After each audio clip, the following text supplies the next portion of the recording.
Hello সবাইকে। আজ দেখো বারান্দায় কত ফুল ফুটেছে। আজ মা পুজোর জন্য ডালা ভর্তি করে ফুল তুলবে। তো চলো দেখে নেওয়া যাক মা আজকে গাছ থেকে কি কি ফুল তুলছে। 3 রকমের জবা ফুল তুলে নিল।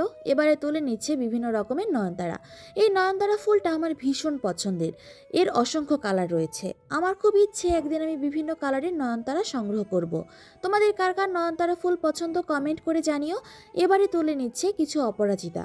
গাছ ভর্তি হয়ে আজ জুঁই ফুল ফুটেছে। সাদা রঙের যে কোনো ফুলই খুব ভালো লাগে, কেমন যেন আলাদা এক সুন্দর। তো কথা বলতে বলতে দক্ষিণের বারান্দা থেকে ফুল তোলা শেষে এবার যাব উত্তরের বারান্দায়। চলো মায়ের সাথে সাথে উত্তরের বারান্দায় যাওয়া যাক। এ বারান্দায় ফুটেছে কাঠগোলাপ, অনেকগুলো অপরাজিতা। মা টেবিলের ওপরে দাঁড়িয়ে অপরাজিতা ফুলগুলো পারছে। এদিকে একটি মাত্র টগর ফুল ফুটেছে। তো দেখো মায়ের ডালা ভর্তি করে ফুল তোলা শেষ। মায়ের ফুল তোলার ভিডিও তোমাদের কেমন লাগলো অবশ্যই জানিও। আজ তবে এ পর্যন্তই। টাটা।